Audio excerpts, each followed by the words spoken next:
We'll start in 3, 2, 1. In 2021, the United Nations declared its position on incarceration. The ultimate and universal purpose of prison should be to protect society from crime and to prevent recidivism by supporting rehabilitation and preparing prisoners for their social reintegration upon release. Good morning, everyone. I'm the first speaker of the proposition team supporting today's motion, which is this House will release prisoner based on their rehabilitation status rather than a predetermined length to their sentence. Before going further into the debate, it is necessary to go into detail what are some of the definitions of the motion. In the first place, what is a rehabilitation status, which is whether or not the person, after a professional evaluation, is considered as rehabilitated to the degree that his release into society no longer presents a significant risk of recommitting crime. While rehabilitation means restoring someone to health or normal life through training and therapy, and there are various methods to do so. That is through psychological treatment, counseling, cognitive behavioral therapy, educational programs, training, and much more. So, society nowadays is evolving. Yes, sentences are not about retribution and revenge anymore, but for rehabilitation and reintegration into society. We want to evolve in a world that in the future is safer for everyone, where prisons are functional and the incarceration system works. At the present, the most common type of sentencing is a predetermined sentence, where the court sets a predetermined length to the sentence, and the rules dictating when a person might or might not be released depends mainly on the pre-established length of the sentence. What are some of the main problems in the status quo? In the first place, high crime index and high percentage of recidivism, and these two cause overcrowdment and inhumane prisons. Nowadays, this disorganization in the incarceration system causes overcrowding. So at least 8 countries in the EU experience high overcrowding. And in Asia, the highest rate reaches 360% in the Philippines. And consequently, this leads to inhumane conditions where the punitive control system increases violence or suicide, medical neglect, and rape. We can understand that the situation is serious and there's a problem that must be solved. Our stakeholders today are not only prisoners, but also those who work in the field of justice and incarceration, for example, those who are involved in rehabilitation strategies, and of course, society, including the victims themselves. What happens if we don't apply our model, which will be presented later? In the first place, negative impacts for criminals who are not rehabilitated will affect society and not make it safe.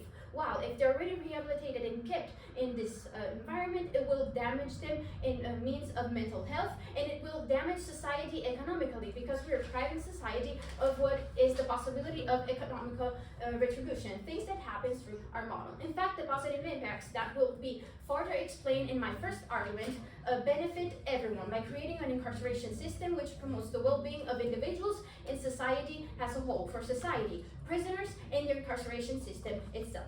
Now, let's move on to our model. The rehabilitation outcome is established through specific commission of experts, and the criteria for being released are behaving properly in prison, release would not depreciate the seriousness of the offense, let's underline this, and release would not harm the public welfare. The purpose of doing this is to not set the prisoner free until the prisoner is considered safe for society.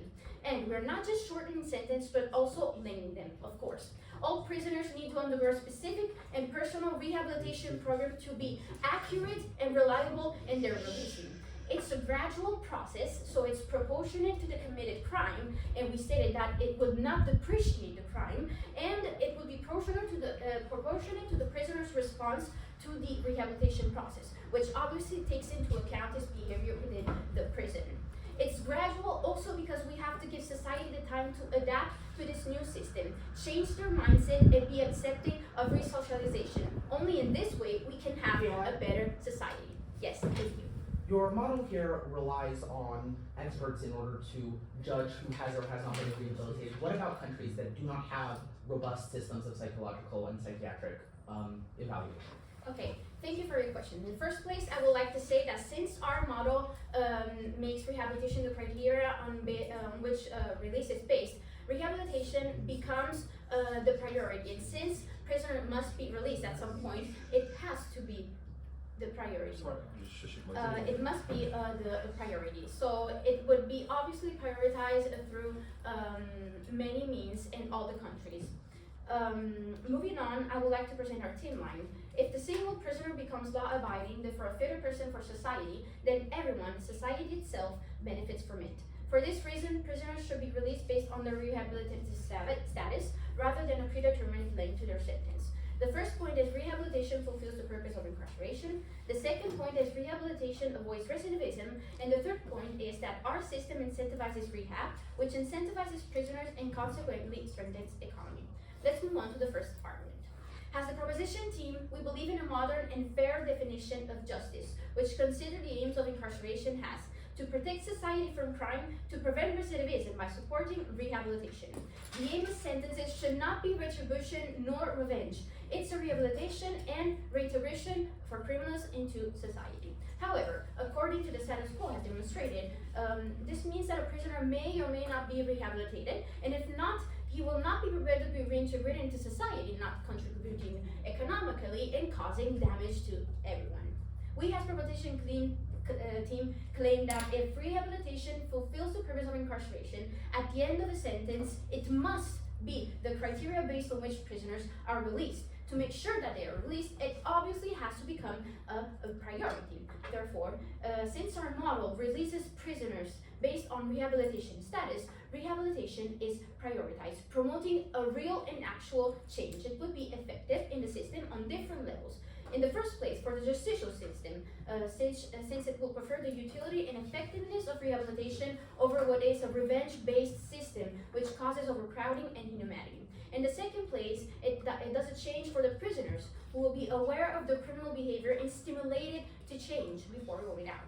And finally, it causes a change for society, because not only society is efficiently protected because rehabilitation works, but is also improved what is the change of their vision of what is rehabilitation today, actually thinking of its importance and the value that it holds.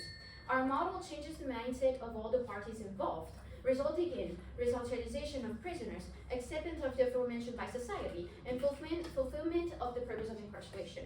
While in the status quo, there are several problems regarding the fact that if a prisoner is released and not rehabilitated, it could cause recidivism, and it would obviously damage society. While in our model, if a prisoner is released according to the status of their rehabilitation, it will eventually be rehabilitated, causing what is a social integration, then retribution, economic retribution to society, and society will also feel safer. The prisoner will be aware of the criminal he has done, understand the importance of the crimes also being rehabilitated, and everyone will actually understand what is the true importance behind this motion. So this model, our model, is complete because it fulfills the purpose of incarceration, as it provides a gradual process that favors prisoners and society in the long term. Thank you for your attention. Great, thank you for this very fine presentation. Moving on, the first speaker, side opposition, here.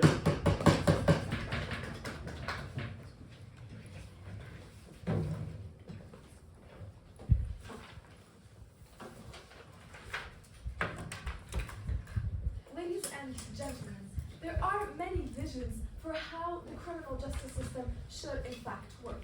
However, by the wording of the motion, proposition must argue that rehabilitation is the most important, but we in fact disagree with that. We believe that the other argument, and especially that of deterrence, matters significantly more. And we will obviously elaborate through this within our speeches, especially the second speech. And we will acknowledge right now that the current situation is far from perfect. However, it is significantly better than the situation proposed by side proposition. Proposition cannot justify the cause of investment and how, without showing such an investment would work, proposition cannot justify the cause of this investment, and there currently exists significant distrust between convicts and the prison system. And so why then does proposition assume that prisoners would trust this new system enough to engage with it? Now, before I move on to my arguments, I would like to talk about some rebuttals and answer the other side. First of all, they talked about the argument of recidivism and overcrowdment. Well, we admit that it is a real-life issue, but it is in both sides. So when we talk about crowding and overcrowding, it's an issue that we can all face, and you can also face when it comes to rehabilitation. And in fact, it could be even worse because people will keep staying for longer within the prison because they need more rehabilitation and they need more help. So actually, that would make it actually worse, which is obviously you guys are contradicting yourselves. Yeah. Yes. The sentence would also be shortened. Some sentences wouldn't also be shortened. Okay, well, yeah, again, we do admit that it is a problem in both sides, but you guys are clearly talking about the problem, and your side is not showing how we would fix that problem. But for us, we think that this problem is, in fact, inevitable and could happen in both cases. So this argument falls completely. And you guys' model focuses on individual psychology only, and we will show you why individual psychology is not going to work within our speech. They talked about how being safe for society and rehabilitation would cause or would help being safe for society. This is purely subjective. And again, the model keeps focusing on psychology and how it's safe for society and how there's going to be recidivism. Well, all of these arguments will be tackled within our speeches. Okay, so now let's I'll move on to the first argument. So our first argument is that prison sentences provide a more objective system for responses to crime. Why? This is because by setting a standard by which people are punished, we remove the possibility of individuals making subjective decisions. In Proposition's world, individual psychologists are deciding how long people will stay in prison. And they are doing so on the basis of subjective opinions on rehabilitation and readiness to re-enter society. Two different psychologists may have wildly different opinions and widely different perspectives as to how rehabilitated someone is. Thus, the process of someone getting out of prison would be, in fact, affected more by the luck of the person or getting a kinder psychologist rather than any objective standards and anything that's actually factual. By contrast, set of prison sentences prevent this subjectivity by basing prison sentences on the facts of the case. Did this person commit a crime? Was it a violent crime? Did they cause substantial harm to the others? The answers to these questions define how long people go to jail. And it is something factual, something concrete that we can fundamentally understand. It's not like going to rehabilitative prisons and focusing more on the psychological side. We understand that mental health is important, yes, and we understand that the psychological way of seeing things is important, but here we are talking factuals because we're talking about criminals. It's not something that's easy and you can just get away with. No, thank you. Okay, now for the second argument, psychologists are in fact subjected to bias. Getting into psychology is easier for the privileged. Getting the necessary education is expensive and takes a very long time. Additionally, it is a field without a guarantee of getting a job after education. So the underprivileged are less likely to take a bet on getting psychological education because they cannot guarantee a job at the end of it. And so as a result, psychologists tend to be more privileged or to be one of the majority of racial groups. For example, in the US, this means the majority of psychologists are going to be white. And this can lead to obviously implicit biases in which mostly wealthy white psychologists are judging the rehabilitation status of poor people and racial minorities. They would bring. Go ahead. Are the majority of the white people that work within the prisons in the US? Well, again, the majority of people that can actually get the education, the psychological, becoming a psychologist is usually a relatively hard process. And so we're not saying that other or racial minorities cannot do it, but the majority is going to be racial or white, privileged white psychologists, and especially because there are no job opportunities, and so they are most likely to be wealthy. And so we bring their biases into the situation, resulting in disproportionately short sentences for the white and wealthy, and disproportionately long sentences for the poor and racial minorities. Now, ladies and gentlemen, dear judge, what I have talked about in my speech, I have given the framing, and I have clearly rebutted all the arguments of the other side, and we invite them to rebut us, which is something they clearly cannot do. And I gave the first argument about how prison sets are more objective system and are a far better system than rehabilitation, and how the second argument is that psychologists are subjected to bias, and it is an example that we can see in the real world, and that is why I'm so proud to oppose. Thank you. Great. I would like to repeat the speaker who's verified speech, and I call upon the second speaker of side proposition. Please here. Yes. Are you everyone is okay with it in this room to be taken a photo? Yes. Good.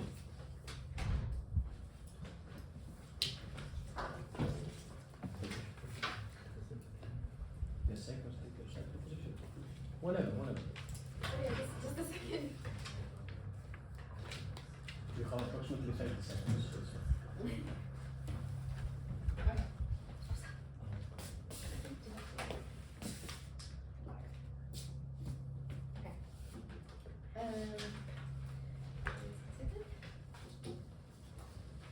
No stress.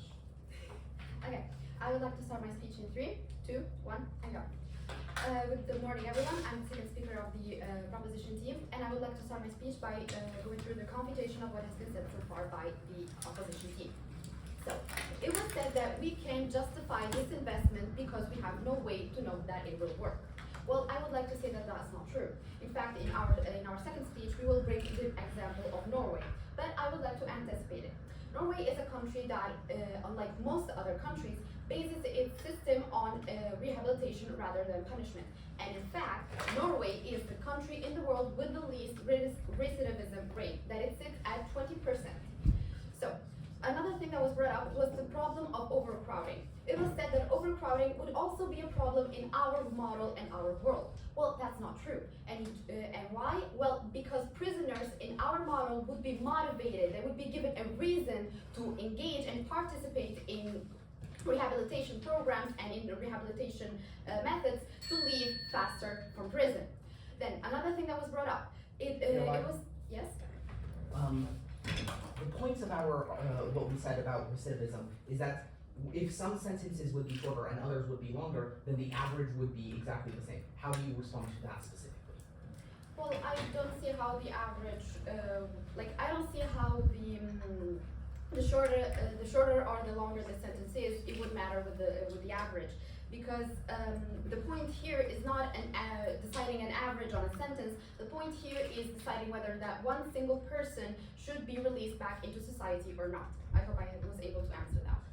So, as I was saying, it was stated that an inmate would be released depending on the luck on which psychologist they found. It was said that if someone finds a kind psychologist, they would be able to be released easier. Well, that's why, in fact, I will later expand upon it even more, is we have a board of psychologists, not a single person. And even after this initial evaluation, we would and even after this initial evaluation that would deem the inmate rehabilitated, we would still have a hearing with the judge to further confirm upon this judgment.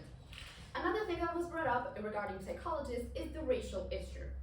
It was said that most psychologists would be white because they would have the access to most to be able to study psychology and all of these things. Well, isn't it even racist on your part to make this assumption? There are a lot of psychologists of different racial backgrounds, and nowadays most people are given equal chances. Sadly, not everyone has the same chances, but I am happy to say that nowadays it doesn't really matter whether you are black or not. Everyone is given the same chance to study. Well, having said that, I would like now to go on with our second argument, which is the fact that rehabilitation goes and avoids recidivism.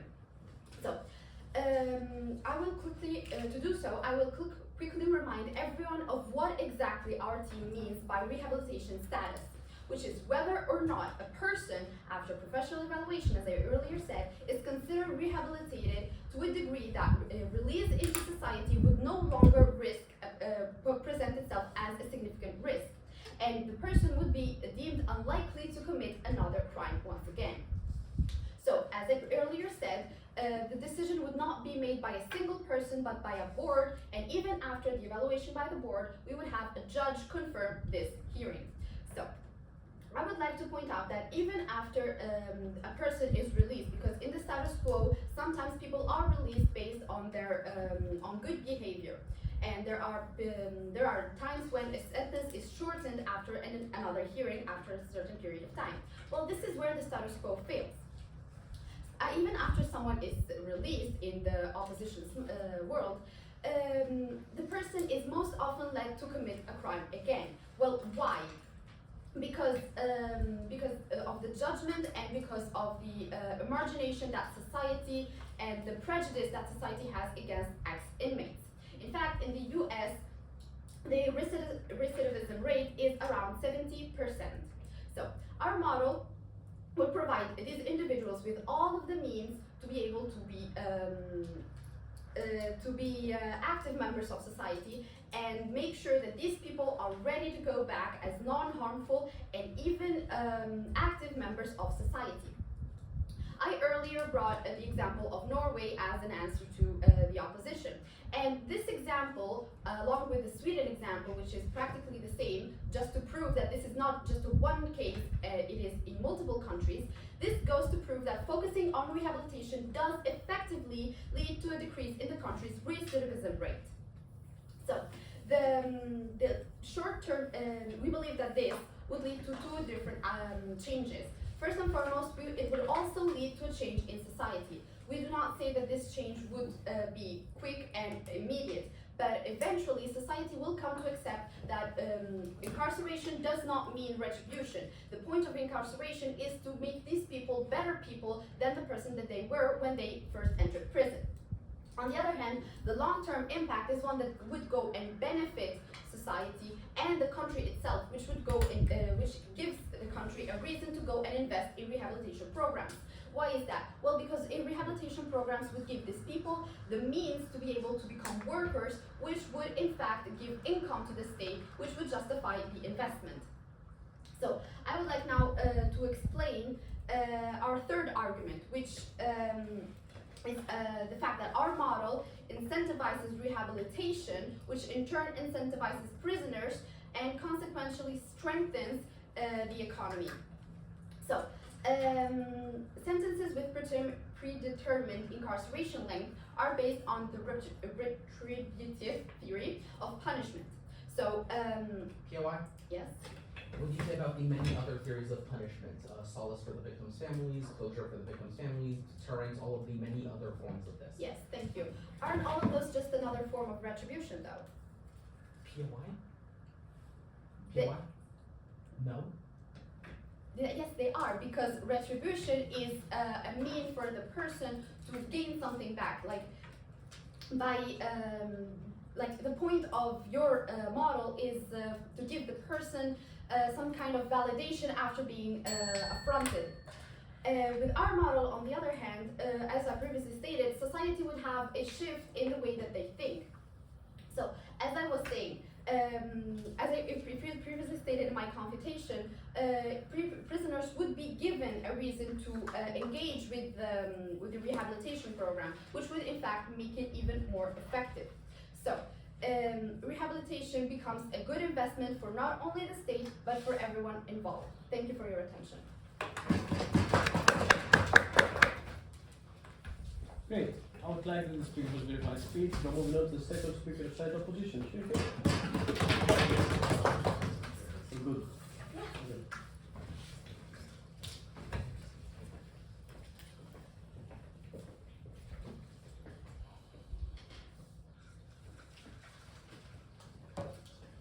I will begin in 3, 2, 1, start.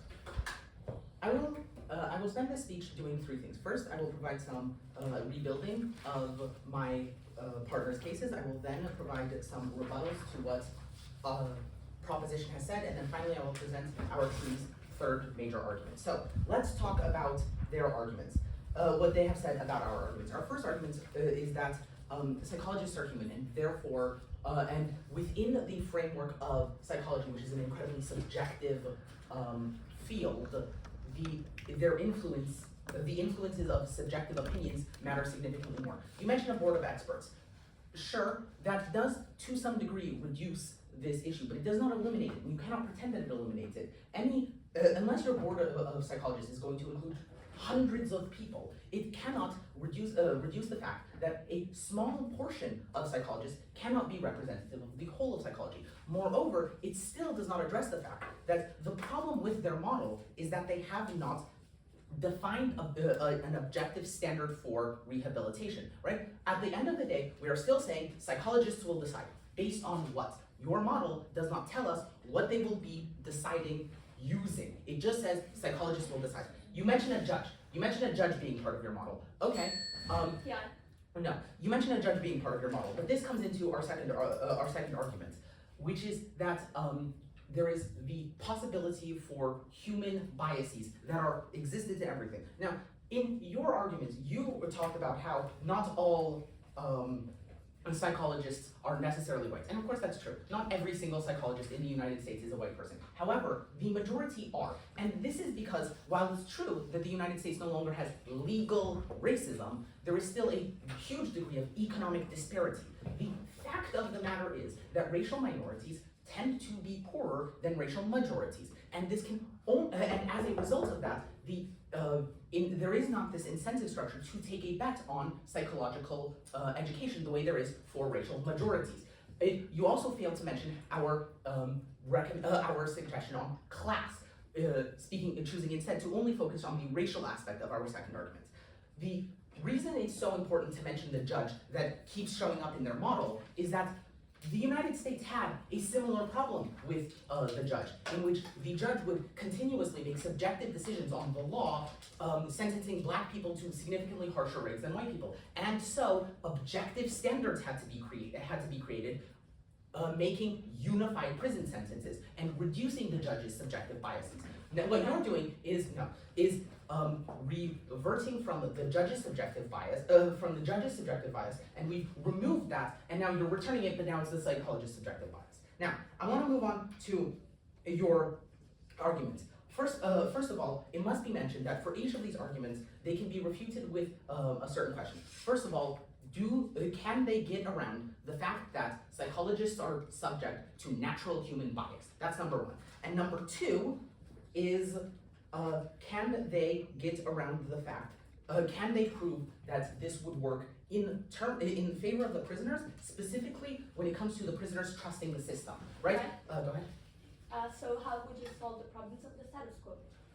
I will get to that in 1 minute. Now, let's talk about the examples that they gave of Sweden and Norway. It has to be mentioned that Sweden and Norway are some of the happiest countries on earth. They have one of the most robust modern welfare systems in the world. Of course, the rate of recidivism is going to be high, low in cases like this. But what they have not shown is a country switching from a model that is not based on rehabilitation to one based on rehabilitation, and how that affects things. Because the problem is that prisoners don't trust the system. Whereas in Norway, where it was based on rehabilitation from the get-go, prisoners could always enter the system trusting it.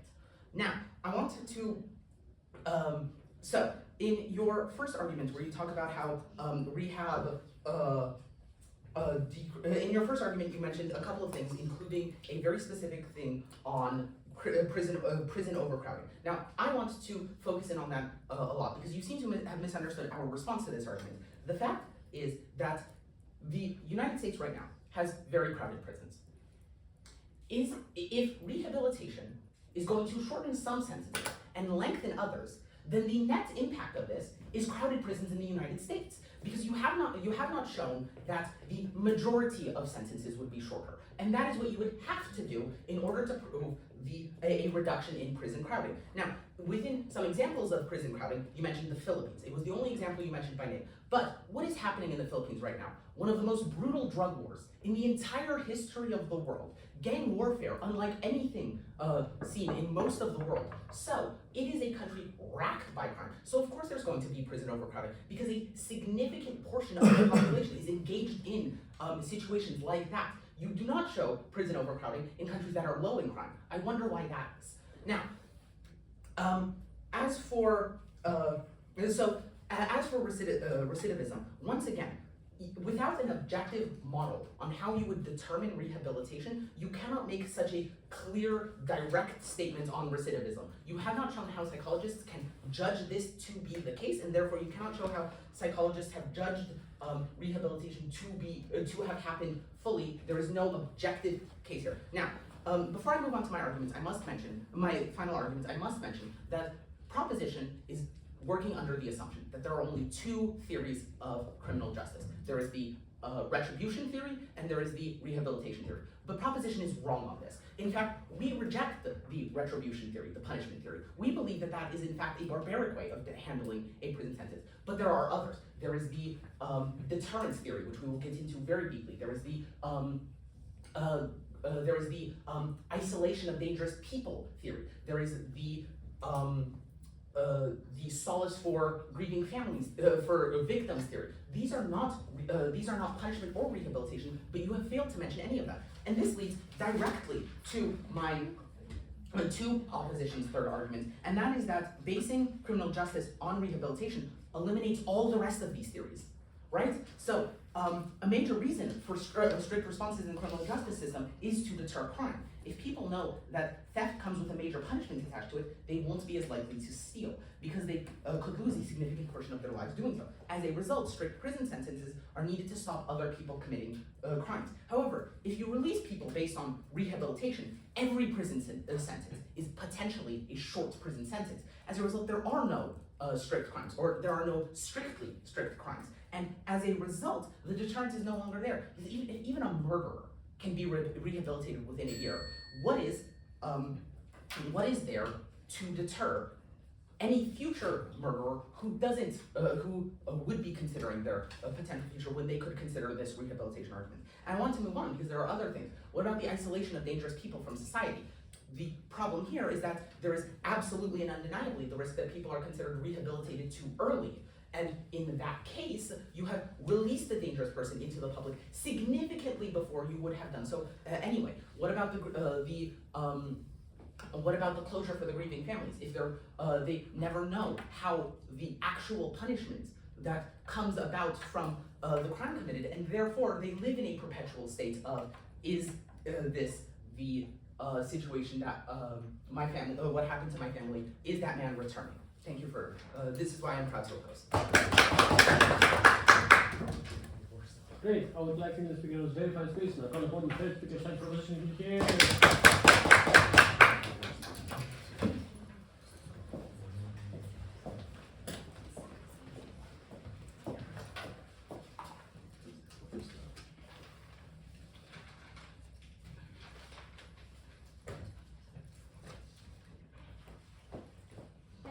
Going to start in 3, 2, 1. Dear judges, I want to start this debate by refuting what the other team has said. Firstly, by asserting that if those countries that are poorer, so admitting that if they are so poor, the system completely works, the system of predetermined length sentence completely works with no corruption or death penalty, even considering that there wouldn't be money to solve the problem of to pay experts. Well, we answered that by saying that not keeping people inside when they are already rehabilitated makes a difference. Why? I'm going to show you this explaining better the third argument that says release-based or rehabilitative status incentivizes rehabilitation on behalf of prisoners and eventually strengthens economy. Why? Because knowing they will be released, then prisoners are much more focused on being rehabilitated. They put effort in it. And thus being rehabilitated actually based on the causes of the crime, POI? they, yes. Your statement here that people are much more likely to be rehabilitated is once again based on trust in the system, but you have not shown that prisoners will come to trust your model. So can you prove that now?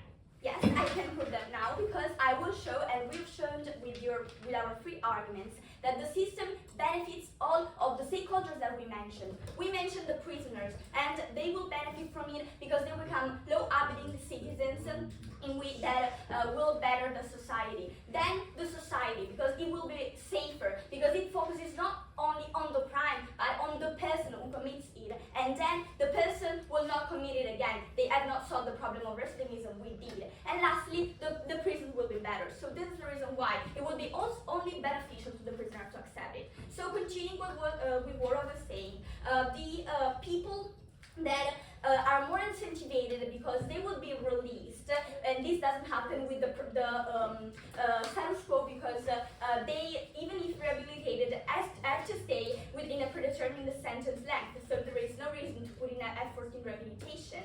Well, being rehabilitated before, when they are rehabilitated, they are released, and so thus they contribute with their skills and knowledge to the employment and thus to the economy of the society. Why is that? Because rehabilitation also promotes technical skills, computer and technological skills, entrepreneurship and business skills, and as we said many times, indeed, in the US, for example, only 77% of inmates receive educational training because there is no rehabilitation but only predetermined sentence. So this is the reason why, no thank you, it would help the economy and those also poorer countries have a benefit in investing in it. And even though you're not convinced yet, we have brought you the example of recidivism.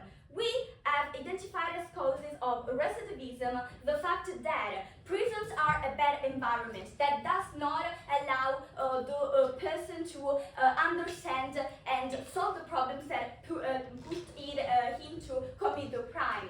And we have also said that integration and prejudice from the society, that is with the mindset of the opposition is not solved, then recidivism is not solved too. While our model changes the society's mindset because it gives a priority to rehabilitation, because it states that the release of a prisoner must be based on the fact that he is no more a threat to society. Thus, not being a threat, he will not return to prison, as instead in the opposition, as stated many times in the US, it already happens, 80% is the rate of recidivism, it indeed is. So obviously with recidivism in the opposition, it is even worse because a person who commits a crime again is a burden to society to pay. So we solve the problem of the money.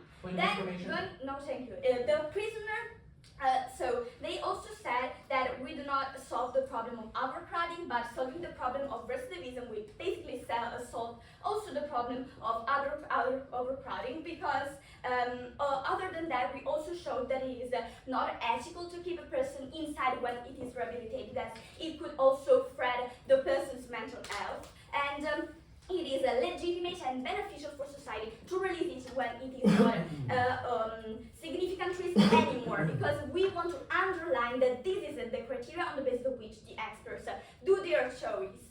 So continuing, they said the majority of the experts in some countries would be white people, so we would have corruption, discrimination. Well, yes, nowadays actually in these countries everybody is happy, there is no white, no racism. Well, I want to give you the confutation by saying that we agree with this. There is a problem in the environments of prisons. We brought the examples of this, but we are solving it because we are saying rehabilitation improves, no thank you, the society. It changed the mindset. Prisoners are first more willing to go in rehabilitation, and thus their behavior can improve. Also, I wanted to underline that in our model we also specified that the rehabilitation is criteria is behaving properly in prison. So they will be incentivized in bettering the prison's environment. Then the society society itself changes mindset. So it doesn't see the criminal as the last layer of society. So they will be also treated better, because there is a problem of mentality that the opposition does not solve, while our problem is solved actually taking into consideration all the stakeholders, the people who work in the prisons and the society itself. So, lastly, they said, why are we sure that it is an objective sentence? Well, I want to ask you instead another question. Why do we call objective a predetermined length sentence that has been established by humans? Well, humans have established it as objective because their target was the target of retribution. They said this is the impact on society, and we believe this is the right length sentence. So we shift the target. We say instead the target is not retribution. The target is security and is justice. Justice is rehabilitation and is security of the society. The things that we have proved in our model. So this is the reason why our model actually improved the environment of the prisons, so having positive impacts to every person, and provide solution to recidivism and all the problems of the status quo that for which the opposition team has not brought any significant solution. So we deeply believe that rehabilitation fulfills the purpose of incarceration. Those must be the criteria on which the sentences are based on. Then the rehabilitation, as we stated, reduces recidivism, and lastly, all the society will benefit from it. So there would also be problems. Thank you.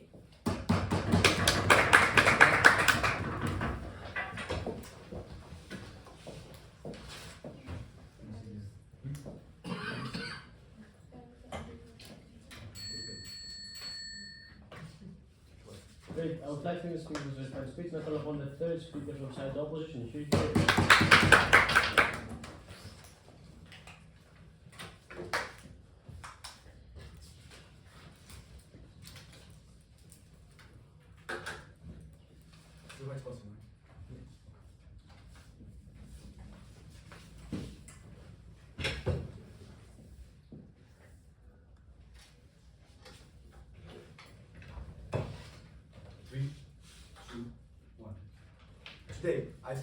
Today, Prop had to prove one thing, that is, rehab as a theory is better as a system and is more important than all of the others, than all of the other prison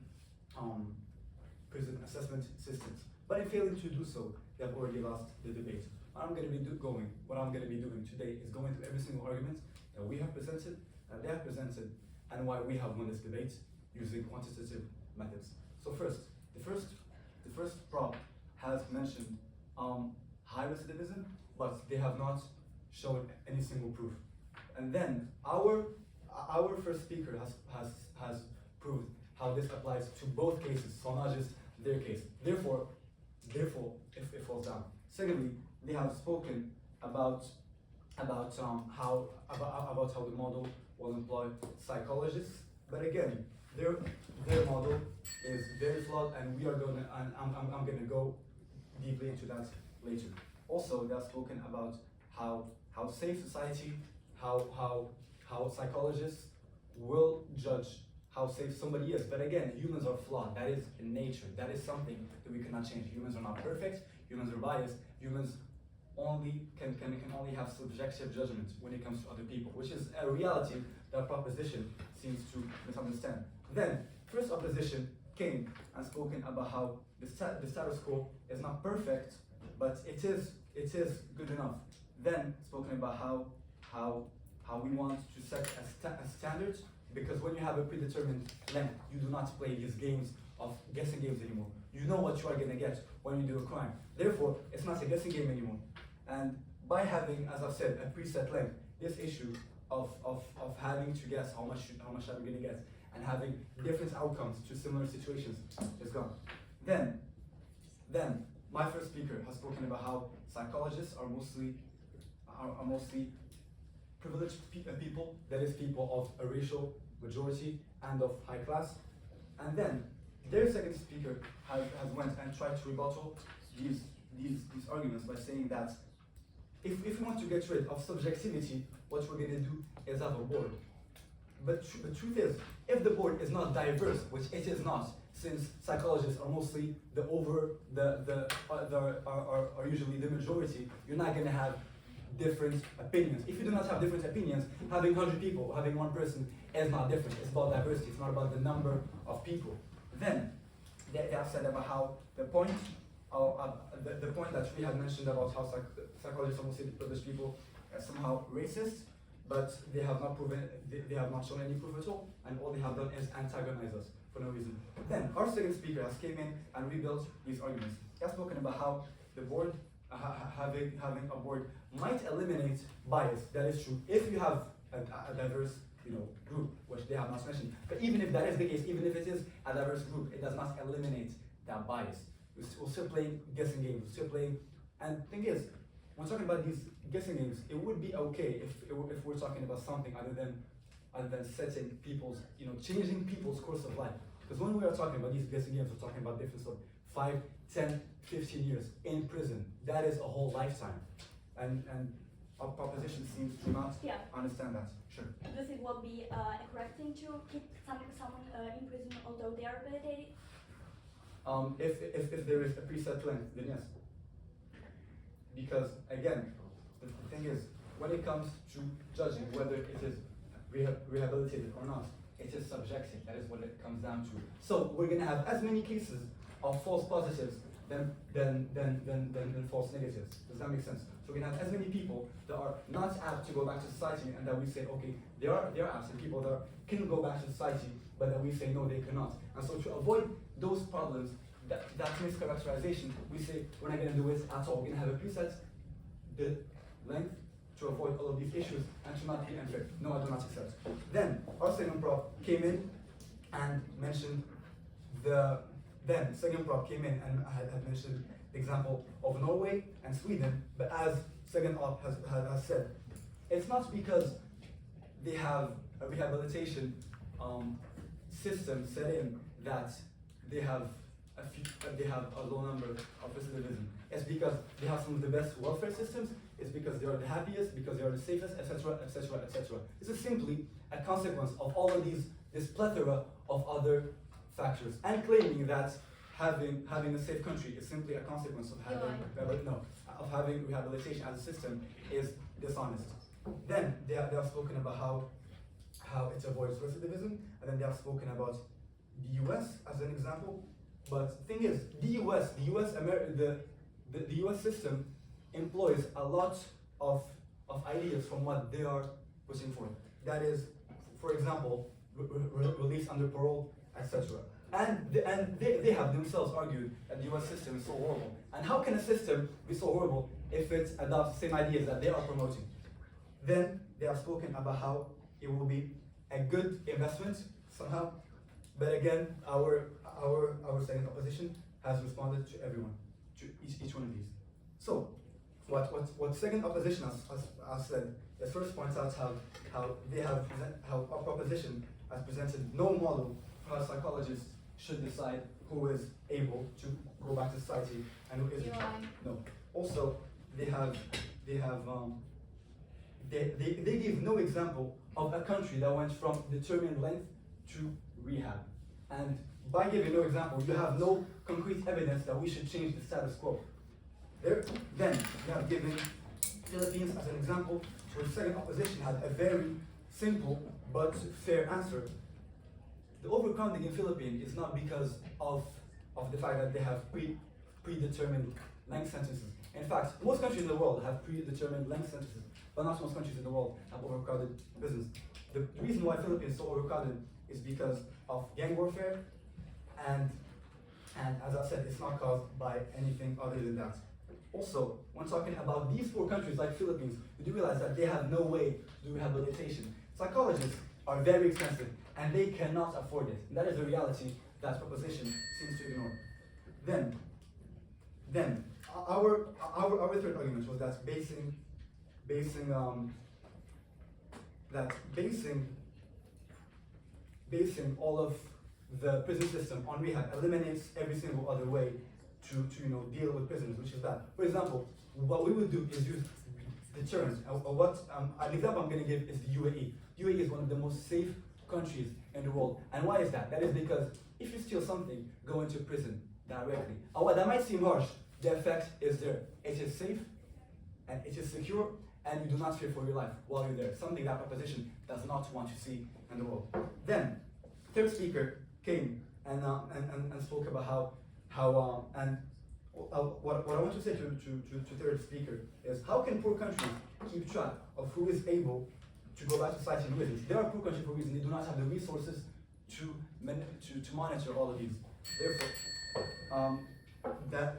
I think that is all. I am proud to be opposition. Thank you.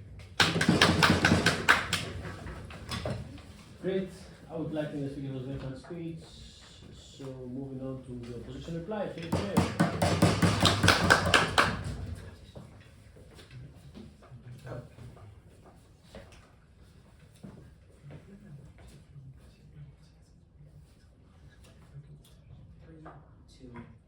I would like to start this reply speech by talking about what the two teams agree on. And that is that both opposition and proposition agree that our ultimate goal is to help society, is to create a prison system that is beneficial to the entirety of society. Now, the main clash here is that proposition insists that the only two options are rehabilitation or punishment, and that is simply incorrect. There are so many other theories of prison justice that they have not engaged with whatsoever. But that is not the main problem with their argument. And that is because the primary problem with proposition's arguments is that they have failed to answer three questions. And in failing to answer these three questions, they have failed to prove their case at all. Now, the first question, how do you make this model objective? The model as it stands right now is, let's listen to the psychologists. How do you make sure the psychologists are making the right decision? How do you make sure the psychologists are making a decision that is based on something, that is not just based on their own brains, right? Where is the actual objective basis for the psychologists and decision? And there isn't. They have not provided any such thing. In doing so, they have failed to notice the many biases that these psychologists may bring in, and without an objective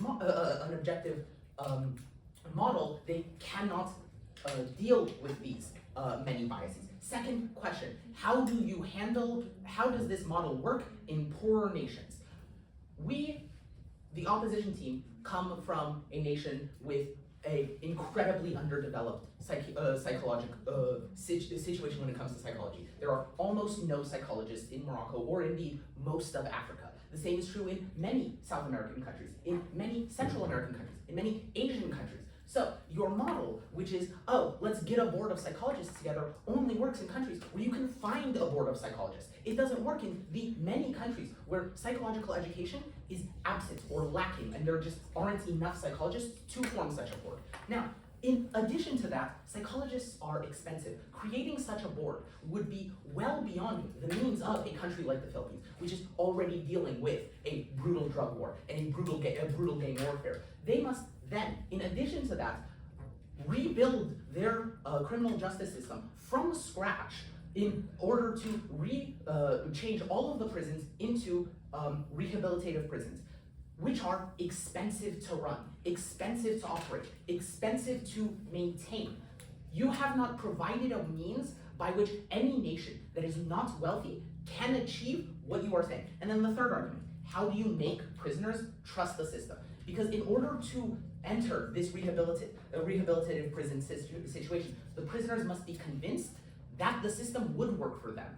But the fact of the matter is it doesn't. You mentioned Norway and Sweden, but again, when you mention Norway and Sweden, you're talking about countries that are foundationally rehabilitative. You are not talking about countries that had a system of predetermined length, switching to a system of rehabilitation. We mentioned the United States, which has a parole system, but parole abuse is incredibly common. And so the US switching to a purely rehabilitative system, how do you then convince prisoners in the US to engage with that system when they don't trust the criminal justice system whatsoever? And without showing that they will engage in that system, all you're doing is increasing prison overcrowding, because without them choosing to engage in that system, they don't end up being released because they don't become rehabilitated. In essence, what has happened here is that Proposition has come up with this idea of rehabilitation, but has not shown how it would work practically in an objective manner in countries that are poor,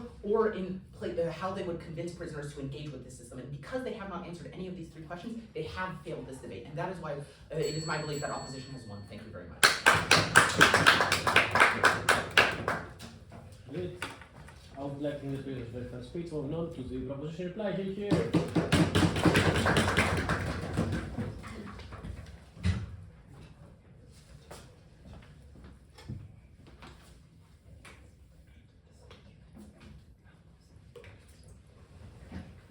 I would like to start my speech in 3, 2, 1, and go.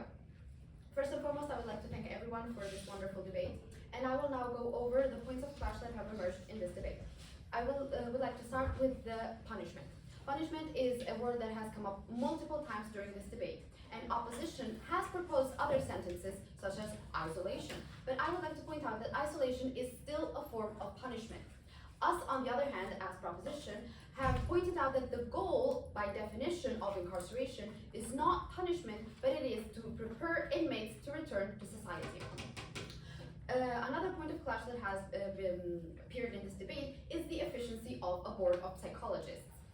Opposition has stated multiple times that even a board would not be sufficient, all because of human bias. Well, yes, that is true, sadly.